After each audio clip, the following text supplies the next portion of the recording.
Buenas tardes, chicos. ¿Qué tal a todos? ¿Me escuchan?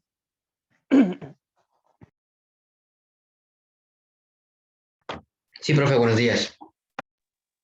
Buenas tardes a todos. ¿Qué tal? Buenas tardes, chicos. Bien. Agradecerles por su puntualidad. A ver, voy a terminar aceptando a los demás estudiantes. Un momento.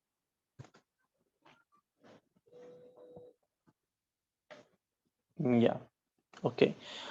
Bien, chicos. Bueno, sí, buenas tardes a todos. Espero que se encuentren bien cada uno de ustedes. Vamos a realizar nuestra clase que nos corresponde el día de hoy. Y bueno, un rato compartiendo con ustedes la pantalla de la plataforma del Classroom. A ver, un momento. Bien. Por ejemplo, el día de hoy vamos a realizar nuestra clase número 7, lo cual corresponde al tema del género épico narrativo. Lo que hoy deberíamos estar realizando es la clase número 8, ¿no? Que es el género épico narrativo, pero enfocado en los ejercicios. Bueno, esta clase número 8 lo vamos a recuperar el día lunes en la tarde y ya el día viernes, o sea, el día lunes terminamos la clase 8 y ya nos estaríamos, ya estaríamos al día con respecto a nuestro curso de literatura, chicos, ¿no?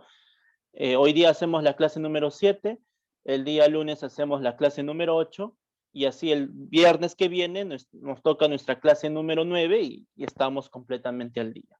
Ok, chicos, entonces simplemente comunicar ello para que lo tengan ustedes en conocimiento. Ok, a ver, alguien escribió en el chat. Ah, bueno, depende, chicos. Si ustedes prefieren hoy quedarnos un poco más de tiempo y terminar la clase número 8 que corresponde a ejercicios, normal. Todo depende de cómo avanzamos la teoría.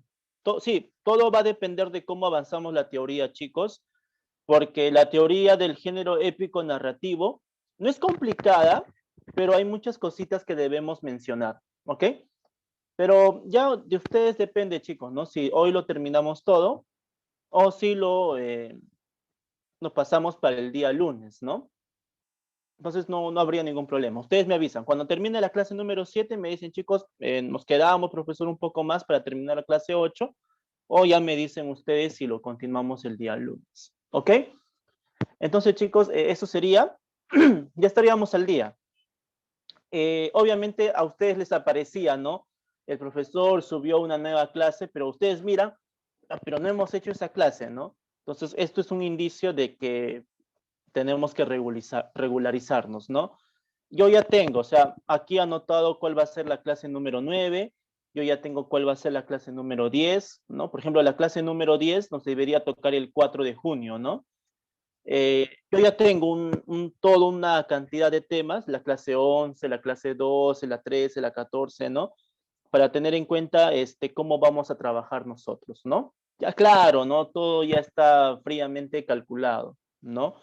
Entonces, para mí lo importante es llevar la mayor cantidad de temas posibles, ya que esto va a ser muy importante para ustedes, ¿no?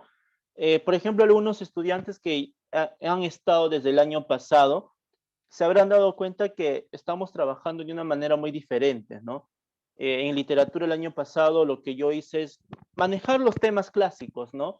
Clasicismo, literatura romana, literatura medieval, renacimiento, romanticismo, realismo, ¿no? Entonces, obviamente son temas que también ustedes tienen que conocer, pero todo esto, ¿no? Me estoy tomando el tiempo de géneros literarios, figuras literarias, el monólogo, el género épico narrativo, las secuencias narrativas lineales o no lineales. Entonces, estas cositas son básicas, ¿no? Que cuando ya avancemos a los otros temas, pues se le va a hacer mucho más sencillo, obviamente. ¿Ok? Bien, vamos a iniciar con nuestra clase. En cualquier momento tomo la asistencia, así que no se preocupen, chicos. Yo de todas maneras, yo me recuerdo, pues, ¿no? Qué alumnos están presentes y qué alumnos no. ¿Sí? Muy bien. Voy a compartir la diapositiva. Me van a confirmar ustedes si se observa. A ver. ¿Me confirman, chicos, por favor? Sí, profe. Ya, excelente, ¿no? Bien, chicos. Nuestro tema el día de hoy es el género épico narrativo. No sé si se recordarán en clases anteriores que he explicado que existen los que son los géneros literarios, ¿no? Así como hay géneros musicales como la salsa, la cumbia, el reggaetón, el rock, entre otros más, también existen géneros literarios. Tenemos el género épico, el género lírico, el género dramático, el género narrativo. Los cuatro principalmente. Hay un quinto género que es el género didáctico, pero ese quinto género no lo estamos viendo. Simplemente nos quedamos con los cuatro: épico, lírico, dramático y narrativo. De los cuatro nos vamos a enfocar en el épico y en el narrativo, ¿sí? Profesor, ¿por qué el lírico y el dramático no? Porque primero vamos a trabajar con el épico y narrativo. ¿Por qué? Porque ambos, a pesar de ser géneros diferentes, guardan muchas similitudes, ¿ok? Entonces, vamos a iniciar con el género épico narrativo. Voy a pasar a la siguiente diapositiva. Tenemos una pequeña lectura, ¿no? En la cual va a ser muy importante que ustedes lo puedan leer. Bueno, yo lo voy a leer, ¿ya? Ustedes van a responder las preguntas que yo les voy a indicar, ¿ok? El título es Escándalo en Bohemia. Es un pequeño fragmento de la obra de Arthur Conan Doyle, ¿no? Este es un fragmento que pertenece al libro Las aventuras de Sherlock Holmes, ¿ok? Inicia así la lectura. Desde luego, me encontrará en el Hotel Langham bajo el nombre de Conde von Kram. Le enviaré unas líneas para tener al corriente de nuestros progresos. Hágalo, por favor. Seré todo ansiedad. Y en cuanto al dinero, ¿tiene usted carta blanca? Totalmente. Le digo que daría una de las provincias de mi reino por esta fotografía. Y para los gastos inmediatos, el rey sacó de debajo de su capa una pesada bolsa de piel gamuza y la depositó encima de la mesa. Hay 300 libras en oro y 700 en billetes, dijo. Holmes garabateó un recibo en una hoja de su blog y se lo entregó. ¿Y la dirección de Mademoiselle? Inquirió. Briony Lodge, Serpentine Avenue, St. John's Wood. Holmes lo anotó. Una pregunta más, dijo. ¿Era la fotografía de tamaño grande? Sí, lo era, ¿no? Entonces, acá tenemos un pequeño diálogo, ¿no? Un pequeño diálogo entre Sherlock Holmes y lo que viene a ser el rey, ¿no? El rey, ¿ya? Bueno, no nos dice rey de dónde, pero es un rey, ¿ya? Hay que recordar que Sherlock Holmes en su libro es una persona, un detective, que se encargaba de descubrir ciertos misterios y obviamente era contratado por alguien, pues, ¿no? En este caso el rey le contrata para que encuentre una fotografía, ¿no? Entonces, acá tenemos un pequeño diálogo, ¿ya? Ahora, ustedes me van a responder las siguientes preguntas que yo les voy a indicar en este momento. La primera sería, ya, bueno, yo creo que ya les di las respuestas, pero ustedes nuevamente me la van a responder. ¿Qué personajes son los que intervienen en este relato? ¿Quiénes eran? Ya lo mencioné anteriormente. Son dos. Holmes y el rey. Claro, ¿no? El Sherlock Holmes y el rey. Ahora, dentro de la lectura, ¿se percatan dónde están ocurriendo los hechos narrados? Sí, en el Hotel Langham. Claro, ¿no? En el Hotel Langham, ¿no? Excelente. ¿Y quién crees que está narrando la historia acá? ¿Sherlock Holmes o el rey? ¿Quién de los dos está narrando la historia? ¿O hay otra persona aparte de ellos que lo está narrando? ¿Qué creen, chicos? ¿La historia lo está narrando Sherlock Holmes? ¿Lo está narrando el rey? o lo está narrando otra persona externa a ¿Otra, ellos? otra persona? Sí, tienes mucha razón, Fabricio. En este caso, Sherlock Holmes, bueno, esta parte de la historia del libro de las aventuras de Sherlock Holmes, no lo está contando él mismo, lo está contando otra persona que vivenció lo ocurrido, ¿no? Excelente, tienes mucha razón.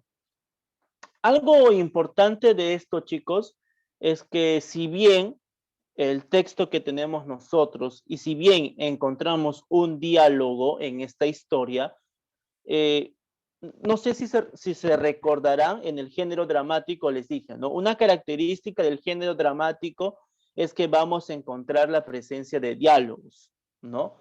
Ahora, esto es un diálogo y ustedes pueden decir, pero profesor, si hay diálogos, esto sería género dramático, no sería ni género épico ni género narrativo. Aquí viene lo siguiente. En un libro del género narrativo, ya sea novela, ¿no? Ya sea una novela, van a haber partes de la novela en la cual van a existir diálogos, ¿no? Pero no significa que en toda la novela va a haber diálogo, ¿no? Si en toda la historia hay diálogo, eso ya sería género dramático, ¿ok? Pero si en toda la historia hay pequeñas partes donde hay unos cuantos diálogos, no significa que eso sea género dramático, ¿no? Eso sigue siendo género narrativo, ¿ok? Como yo les indiqué, como les conté la otra vez, ¿no? Tengo este libro de Molière, toda la historia, toda, de principio a fin, son full diálogos. Por lo tanto, este es género dramático. Pero si yo tengo una novela en la cual me están contando la historia y en ciertas partes encuentro algunos diálogos, entonces esto sigue siendo narrativo, ¿sí? Sigue siendo narrativo. Hay que tomar en cuenta eso, ¿ya? Las aventuras de Sherlock Holmes es una novela, es género narrativo, pero vamos a encontrar dentro de ellas ciertos diálogos, ¿ok? Entonces hay que tener mucho cuidado con eso. Bien, pasamos a la siguiente diapositiva. Esta es una lectura introductoria, una lectura introductoria. Vamos ahora a la teoría. Acá nos vamos a enfocar en 4 puntos. Vamos a conocer la definición de lo que es el género narrativo y el género épico. Vamos a conocer los subgéneros que tienen estos géneros, los elementos de toda obra narrativa y vamos a realizar una pequeña lectura, ¿ok? Empecemos con la definición. Hablemos primero del género épico.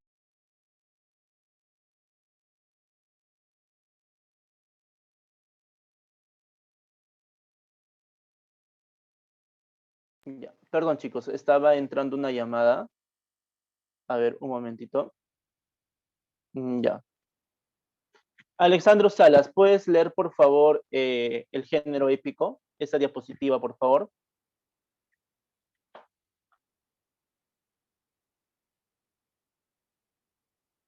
A ver, Alexandro, ¿me escuchas, no? Por favor, ¿puedes leer esa diapositiva?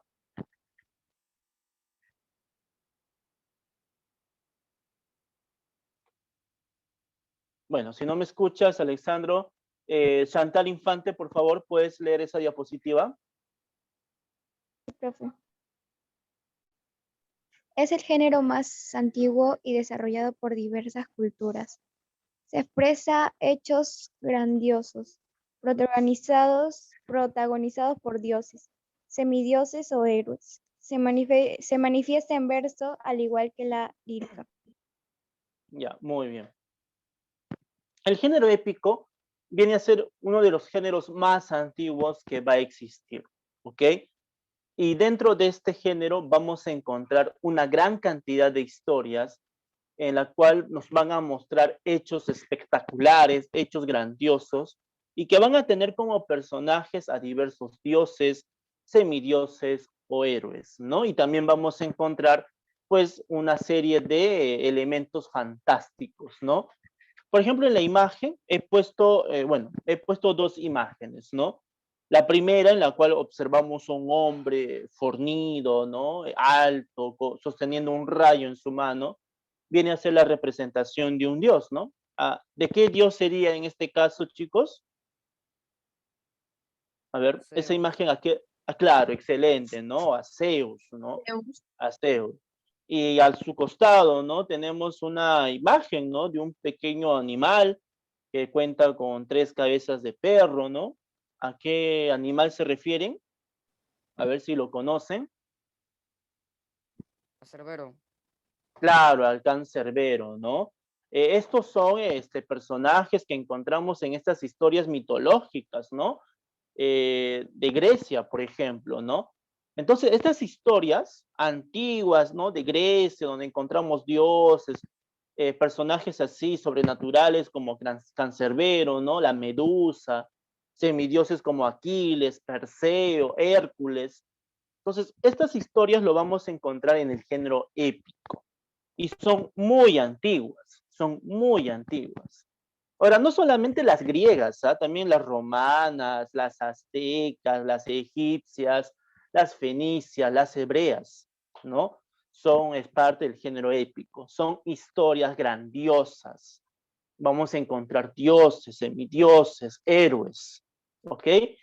Y algo muy interesante del género épico, y que no se ha mencionado anteriormente, es que las obras se encuentran en verso. Así como los poemas, así que son en verso, no ocupan tanto espacio en la hoja, ¿no? Sino poco espacio.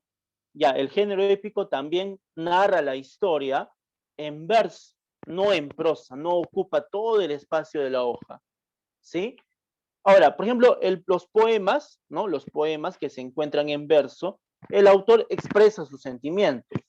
En el género épico, si bien la historia se encuentra en verso, no significa que el autor va a expresar sus sentimientos. El autor solo va a contar y narrar cosas que han sucedido en aquellos momentos antiguos.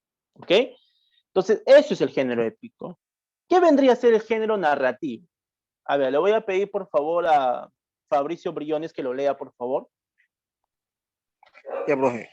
Tiene una íntima relación con la épica, porque ambos nos presentan un desarrollo de acontecimientos.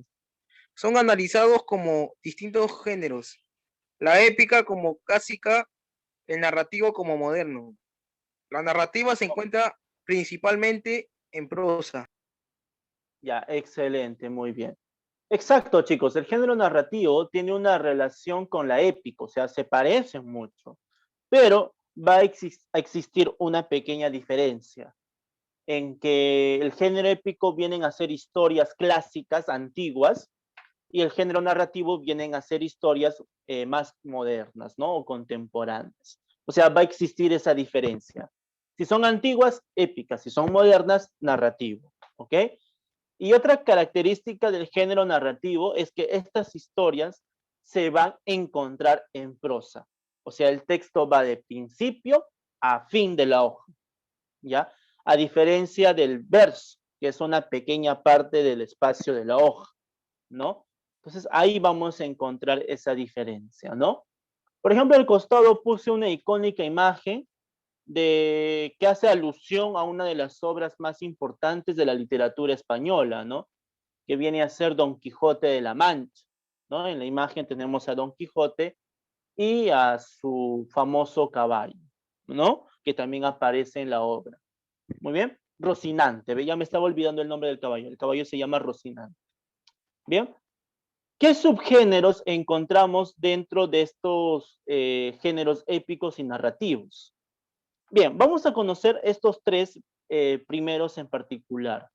El mito, la leyenda y la fábula. Después vamos con la epopeya y la novela y de ahí pasamos con el cuento. ¿Ok?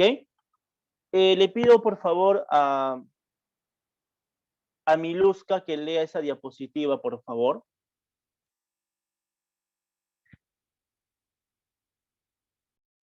¿Cuál, profe? Toda la diapositiva. ¿Toda? Sí, todita. Ya. Subgéneros. Mito. Son relatos sobre seres sobrenaturales como dioses o monstruos que sirven para explicar determinados hechos o fenómenos. Leyendas. Son relatos de sucesos maravillosos o imaginarios encuadrados en ciertos momentos históricos. Fábula. Relatos con intención didáctica y en el que pueden intervenir personas, animales y otros seres animados o inanimados. Ya, excelente. Muy bien, muy bien. Tenemos estos tres. El mito y leyenda suele ser un poco difícil de diferenciarlo. Suele ser. Algunos dicen que el mito y leyenda es lo mismo, pero no es lo mismo. Existen ciertas diferencias. El mito viene a ser aquellas historias sobrenaturales, en la cual van a tener como personajes a dioses o a diversos monstruos, ¿no? Y en la cual buscan explicar algo o el origen de algo, ¿no? Por ejemplo, en la imagen te pongo una imagen alusiva al mito de Aracne, ¿no? El mito de Aracne. Un mito en el cual se trata de explicar el origen de las arañas, ¿no? De dónde vienen las arañas o cómo es que aparecen estos animales, ¿no? Entonces, este mito se encarga de explicar eso. El mito de Prometeo, por ejemplo, cómo Prometeo le otorgó el fuego a los hombres, ¿no? O sea, el mito vienen a ser historias ya muy sobrenaturales. El mito son historias ya muy sobrenaturales que ocurrieron en tiempos muy antiguos, en la cual no existe ninguna evidencia de que pueda ser cierto. ¿Ya? Claro, o sea, hay que tomar en cuenta, chicos, que en esos tiempos antiguos el hombre se hacía muchas preguntas. ¿De dónde viene esta serpiente? ¿Cómo se formó la serpiente? ¿Cómo es que vienen las arañas? ¿Por qué la tierra tiembla? ¿Cómo es que se creó el fuego? ¿No? Cosas así, ¿ya? Y como no tenían respuesta, ¿qué hacían ellos? Inventaban historias o le otorgaban a dioses, por ejemplo, ¿no? Que los dioses se encargaron de realizar esto, ¿no? ¿Cómo es que el hombre aparece? En la actualidad hay diversas teorías, ¿no? Una de ellas, por ejemplo, la teoría evolucionista, que el mono evoluciona, los primates antiguos evolucionan y se forma el hombre que conocemos hoy actualmente, ¿no? Pero esa teoría no existía en esos tiempos antiguos. ¿Y qué dijeron los antiguos griegos, por ejemplo? Que fue Zeus quien creó a los hombres, ¿no? Y que Prometeo se encargó de protegernos. Entonces son así demasiado fantasiosos. Las leyendas también son fantasiosas, pero la diferencia es que una leyenda ocurre en un momento determinado histórico, ¿no? Ocurre en tal fecha, ocurrió en cierto momento de la historia. En cambio, los mitos no sabemos en qué momento ocurrió ese hecho, simplemente nos lo cuenta que pasó en algún momento, pero la leyenda sí, te dice en qué momento ocurrieron los hechos, ¿no? Tenemos la leyenda de Manco Cápac y de Mama Ocllo, por ejemplo, ¿no? Ya, no. Ambos son fantasiosas. Ambos son fantasiosas, pero ¿cuál es la diferencia? Que una leyenda tiene una base histórica. O sea, se basa en un hecho que ocurrió en la vida real, ¿no? Por ejemplo, como quería explicar el tema de la leyenda de Manco Cápac y Mama Ocllo. Obviamente que es pura fantasía el hecho de que alguien salió del lago Titicaca, ¿no? Eso es algo obvio, ¿no? O sea, no ocurre eso en la realidad. O sea, ahí tenemos elementos de fantasía. Pero aquí, ¿dónde entra lo histórico? Que podemos localizar esta historia en los años de los 1300 años después de Cristo, ¿no? Que es cuando el imperio de los incas está naciendo. O sea, esto ocurre en un momento determinado. Obviamente que hay fantasía, ¿no? Entonces hay que tomar en cuenta las diferencias. En cambio, los mitos no sabemos en qué momento pudo haber ocurrido, porque la mayoría de los mitos son historias divinas que ocurrieron antes de la aparición del hombre, ¿no? El mito de cómo se creó el universo, según los dioses, según los griegos. Esto es algo que ocurre antes de la aparición del hombre, o sea, no sabemos en qué momento ocurre, ¿no? O el mito, o por ejemplo la Biblia, por ejemplo, ¿no? El hecho de que Dios creó al mundo en 6 días y al séptimo descansó. Ese es otro mito, un mito hebreo, por ejemplo, ¿no? Que no sabemos exactamente en qué momento histórico ha pasado, pero pasó antes de la creación del hombre, antes de la aparición del hombre. O sea, hay que tomar en cuenta eso. La leyenda se basa en un momento histórico en particular, ¿no? O, por ejemplo, la leyenda del chupacabras, por ejemplo, ¿no? ¿Ya? Eh, ya, hay que tener mucho cuidado, ¿ya? O sea, la historia del Perú, o sea, Chavín, Paracas, ¿no? Esto, por ejemplo, no es una leyenda, o sea, son hechos históricos que el hombre poco a poco va descubriendo, ¿no? Que el hombre poco a poco va descubriendo. Dentro de la cultura chavín, por ejemplo, cuando hablamos de las cabezas clavas, ¿no? Ya sabemos la existencia de las cabezas clavas, es algo real, porque los arqueólogos lo han descubierto. Sabemos en qué momento se elaboraron, o más o menos entre qué años se elaboraron estas cabezas clavas, ¿no? Porque hay la tecnología para saber la antigüedad de estas cabezas clavas. Pero aquí surge la siguiente pregunta. Pero profesor, ¿y por qué pusieron esas cabezas clavas en los templos? Yo te doy esta posible explicación del por qué, ¿no?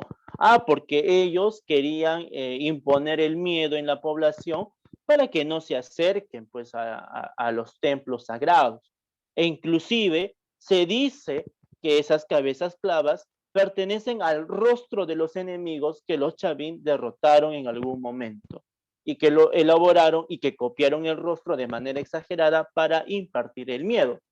Pero también se dice que estos rostros de las cabezas clavas serían los rostros de los mismos sacerdotes que se colocaban para proteger el templo, ¿no? Entonces, estas posibles explicaciones de algo en particular son leyendas, ¿ya? Claro, o sea, también cumple esa función, muy aparte de ahuyentar a las personas de manera física, a no acercarse a los templos, también se buscaba de proteger al templo de los malos espíritus. Pero eso es una leyenda. ¿O hay evidencias científicas o de que realmente esa era la explicación? No, no hay, pues, ¿no? ¿O acaso los chavín dejaron un libro explicando el por qué crearon o elaboraron esas cabezas clavas? No hay. Son explicaciones que le damos, ¿no? Son leyendas, ¿no? Pero que se basan en algo histórico, ¿no? Ahora, el tema de los fantasmas, profesor. Los fantasmas, por ejemplo, también forman parte de las leyendas. O sea, tienen algo de imaginación, pero tienen una base histórica, ¿no? Tienen una base histórica, ¿no? Ya depende de cada uno si cree o no cree en los fantasmas, pues, ¿no? Ya depende de cada uno. Entonces, acá puede ser un poco complejo, puede ser un poco difícil el tema de diferenciar el mito y la leyenda y se comprende. Claro, la jarjacha también, no, la jarjacha sería una leyenda. La jarjacha sería una leyenda. ¿Por qué? Porque eso no es que ocurrió antes de la aparición del hombre, sino que esta historia de la jarjacha ya ocurre supuestamente en la actualidad todavía, ¿no? Y que si alguien no se pierde en un determinado lugar, bueno, no conozco muy bien la historia de la jarjacha, pero ocurre en la actualidad, o sea, se sigue creyendo que en la actualidad existe la jarjacha, ¿no? Entonces, eso sería una leyenda, ¿ya? ¿Por qué? Porque se basa en algo real, en algo histórico, ¿no? El tema de los duendes, por ejemplo, también son leyendas, ¿no? Pero si hablamos de, por ejemplo, la creación del mundo, el apocalipsis, si hablamos del origen del hombre, el origen de los océanos, el origen de algo, ¿ya? Esos serían mitos. Esos serían mitos, ¿ya? Entonces hay que tratar de, eso sí, establecer esas pequeñas diferencias. Bueno, no depende de cada uno. Ahora tenemos la fábula, ¿no? La fábula. La fábula sí es mucho más sencilla de entender. ¿Por qué? Porque las fábulas son historias demasiado cortas y en la cual los personajes de estas historias suelen ser animales, ¿no? O también otros seres inanimados, ¿no? Como el sol, la luna y las estrellas, ¿no? Entonces, algo importante de las fábulas es que muy aparte de ser cortas y que sus personajes sean animales, personas o cualquier otro elemento inanimado, al final nos deja una pequeña moraleja o una enseñanza, ¿no? Por ejemplo, tenemos la fábula de la tortuga y la liebre, por ejemplo, ¿no? una liebre que obviamente se burlaba de la tortuga porque ella es más veloz, ¿no? Y que en una carrera era obvio que la liebre iba a ganar. Entonces al final realizan la competencia, la liebre se confió, se puso a dormir y cuando se despierta se da cuenta que ya la tortuga estaba a un paso de ganar. Y por más que intentó ganar la carrera, ya no lo logró, sino que la tortuga ya se había adelantado, ¿no? Entonces al final nos deja como una moraleja, ¿no? En esa historia. Ya, esas son las fábulas. Esas son las fábulas, ¿ok? Yo creo que al menos con eso sí va a ser un poco más sencillo de entender. Pasando a otros subgéneros, tenemos la epopeya, ¿no? Claro, no hay que ser confiados, ¿no? Claro, no una moraleja. Exacto, te dejo una enseñanza. La epopeya, chicos, vienen a ser historias muy largas. La epopeya viene a ser historias muy largas y que en un principio fueron creadas para ser cantadas, ¿no? Por ejemplo, yo tengo aquí el libro, a ver un ratito, ya, a ver, sí, yo tengo acá, por ejemplo, el libro de la Ilíada, ¿no? No sé si se observa en mi pantalla, por ejemplo, ¿no? Sí, creo que sí se observa, o no, a ver. Sí, ¿no? Sí estoy con la cámara prendida. Aquí tengo la Ilíada, ¿no? Es extenso, chicos, es extenso la historia, ¿ya? Es muy extensa la historia. Tiene un total de 398 páginas, ¿no? Entonces, obviamente en un principio estas historias han sido creadas para ser cantadas. ¿No se ve en mi pantalla? A ver. Qué raro. Acá tengo pues el libro. Ahí está, ¿ven? Acá está el libro. Hay una gran cantidad de páginas, por ejemplo, ¿no? Hay una gran cantidad de páginas. Y estas historias en un principio han sido creadas para ser cantadas, ¿no? Por ejemplo, si yo leo la primera página del libro, dice, ¿no?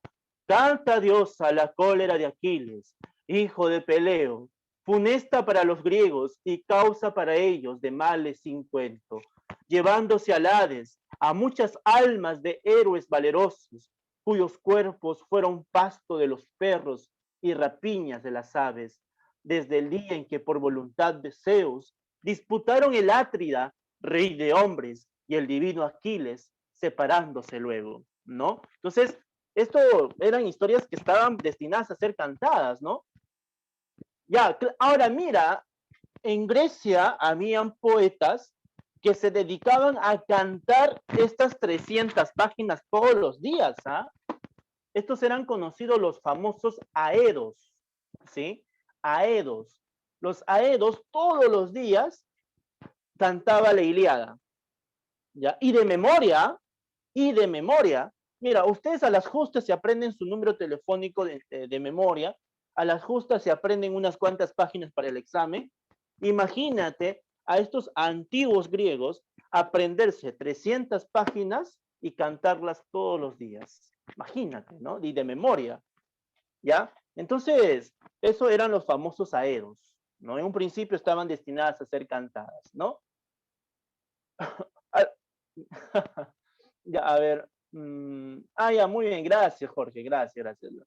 Para la siguiente clase tomaré en cuenta tu consejo, ¿sí? Ahora, en estas epopeyas, chicos, vamos a encontrar personajes divinos, pues, ¿no? Como héroes, semidioses y otros elementos fantásticos, ¿no? Dentro de la epopeya tenemos, pues, la Ilíada, ¿sí? Y en la imagen tengo otro ejemplo, ¿no? La epopeya de Gilgamesh, ¿no? Que creo que ya en un momento les he contado de qué trata. Otro subgénero del género narrativo viene a ser la novela. Ahora, no se confundan novela con telenovela, por si acaso, ¿ah? Novelas son obras literarias, escritas en un libro, ¿no? La telenovela es lo que su mamá ve en las tardes o en las noches, ¿no? Esas son telenovelas, ¿ya? Ahora, las novelas van a estar narradas en prosa y también van a ser muy extensas, ¿no? Una novela, por ejemplo, que aquí tengo, viene a ser, por ejemplo, La muerte de Artemio Cruz, ¿no? También es una novela y también es amplia, ¿no? A ver cuántas páginas tiene esta. Esta tiene 269 páginas, ¿no? Son extensas, ¿sí? Entonces, y obviamente por ser extensas, vamos a encontrar una gran cantidad de personajes y vamos a encontrar una gran cantidad de hechos, ¿no? De historias, ¿no? Entonces, eso va a ser la novela, historias, ¿no? Escritas en prosa, extensas, donde vamos a encontrar diversos personajes y vamos a tener historias, pues, complejas, ¿no? Que van a tomarse el tiempo de explicarlas en todas estas páginas, ¿ok? Y por último tenemos lo que es el cuento. El cuento, por ejemplo, a diferencia de la novela, el cuento ya son historias cortas, pequeñas, ¿no? A ver, por ejemplo, yo tengo otro libro por aquí, ¿ya? Por ejemplo, tengo antologías sobre cuentos de terror, donde dentro de aquí hay... ¡Ay, mira! ¿Qué es esto? Ok, ya. Había encontrado algo que hace tiempo no encontraba. Ya. Entonces, dentro de este libro, pues hay diferentes cuentos, pues, ¿no? Y son cortos, son fáciles de leer, son rápidos de entender. Como son cuentos y son cortos, obviamente van a haber pocos personajes y la historia tiene que ser sencilla, ¿no? Entonces ahí tenemos, ¿no? Lo que es el cuento. Ahora, dentro del cuento lo vamos a dividir en dos tipos: el cuento popular y el cuento literario. Lo que yo tengo aquí en mis manos es un cuento literario, ¿no? Porque esto ha sido creado por un autor. En este caso, el autor viene a ser Robert Stevenson, ¿no? El autor de estas historias, de estos cuentos, ¿no? Estos son cuentos literarios, ¿no? Pero, por ejemplo, los cuentos que te cuenta tu mamá, que te cuenta tu abuelita o tu abuelito, ¿no? Mira que en mi pueblo pasó esto, ¿no? Te cuenta un cuento, ¿no? Una historia. Esos serían cuentos populares, ¿ya?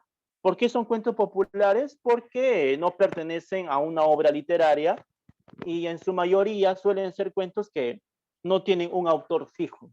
O sea, tu papá te puede contar y de pronto tú le cuentas esta historia a tus nietos cuentan esa historia a sus otros nietos, y va a haber un momento en que al final no se va a saber quién fue el autor de esa historia, ¿no? Entonces, claro, es un buen ejemplo, Fabricio, ¿ah? Los cuentos de Dross, por ejemplo, ¿no? Son cuentos que dicen que alguien contó, que alguien lo narró, pero no hay un autor, son cuentos populares, ¿ya? ¿Ya? Entonces, excelente, chicos. Muy bien, entonces ya tenemos la teoría, ¿ya? Tenemos la teoría sobre esto. Aún falta conocer más cositas, ¿ya? Les voy a pedir que se conecten nuevamente para explicar sobre los elementos de un texto narrativo, que va a ser muy importante que lo aprendan. Muy bien, se conectan nuevamente, chicos. Ya, a ver, se conectan.